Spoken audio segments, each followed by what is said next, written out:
have California Congressman Adam Schiff, the top Democrat on the House Intelligence Committee, whose Republican majority, of course, of that committee voted to release the memo and refused to release the Democratic alternative memo. Congressman, you've had a late night, so thank you very much for being here and being here on set. Try to explain what you think is going on with Devin Nunes. A lot of people are asking, why wasn't he recused from the Russia investigation? I think the answer is that the Ethics Committee cleared him of any impropriety regarding that unmasking diversion.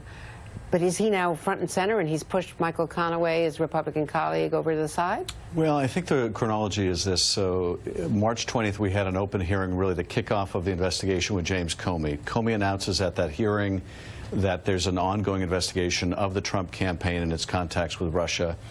The White House viewed that as a disaster. The committee Republicans viewed that hearing as a disaster.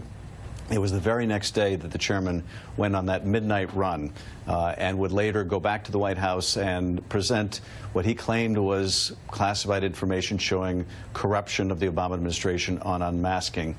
Well, it turns out he got that information from the White House, and it didn't support any of the claims he was making. But from that point on, this has been his mission: protect the White House, throw up distractions. Because it was exposed as a charade, he was forced to recuse himself. The he gave at the time was there was an ethics complaint filed against him for disclosing classified information, but the real reason was he had been discredited with that charade he did for the White House. Now, the Ethics Committee decided not to go forward, but the fundamental problem remains, and that is he is a proxy for the White House. You can't run a credible investigation that way. And yesterday, to all of our astonishment, in addition to publishing this memo, he announced that he is investigating the FBI and he's investigating the Department of Justice. And he announced that pretty late last night, or after most people had stopped paying attention, that you all came out and you said it, and then they wouldn't confirm it. The fact is, this was the one committee in the Senate and the House which was always 50-50, a split. It was not partisan. They, like the Ethics Committee, would come out with very clear, nonpartisan decisions. And now it has become really a completely politicized institution. Well, it's a great tragedy for the committee, but this is the direction that Mr. Nunes decided to take us. And in terms of the minority, we could go along for the ride, or we could fight this abuse of the committee process, and we've chosen to fight it. They have, as the Department of Justice said, quite aptly decided to start declassifying information without regard to the investigation or sources and methods, but to make a political point. That is, as they said, extraordinarily reckless. But that's what they're doing. And now this whole crowd that was, pushing release the memo has voted not to allow the Democratic point of view to be shared with the public. That, I think, betrays what this is all about. It's about setting a narrative. It's about the defense strategy that says when the facts are really bad against their client, who they view as the president, put the government on trial, and that's what they're trying to do. Now, they're trying to say that the judge, the FISA judge, who had repeatedly ruled in favor of extending the surveillance of Carter Page, someone who had worked with the campaign, and whose connection to Russia had been picked up not by the Steele dossier, but by an earlier wiretap, incidental wiretap, because he'd been dealing with one Russian, in fact, who was later convicted as a Russian spy handler in the United States. That's all been reported. There were several Russians. 2 got away before the FBI got to them. 1 spent time in jail and had mentioned in a conversation that was picked up, as well as on paper, as an energy consultant in Manhattan, who turns out to be Carter Page. This preceded the Steele dossier. I can't comment on what's in their memo until it's been okay. I'm asserting it, and my colleague Rachel Maddow has done some extraordinary reporting. You're absolutely right, though.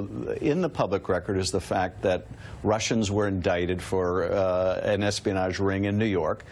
There was a unindicted person referenced as male number 1, who Carter Page would later admit was Carter Page.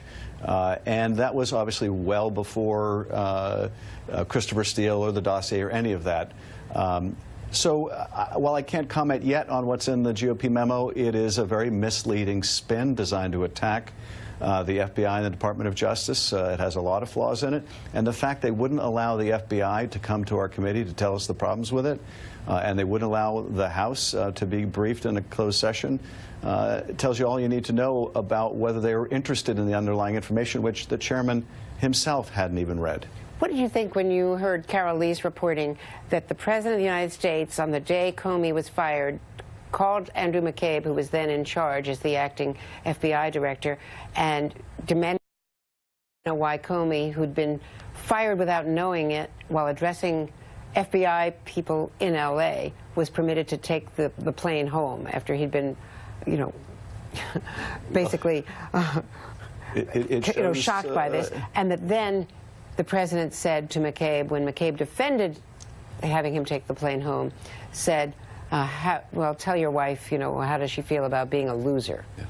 It shows tragically how petty a spirit our president has, how petty and vindictive.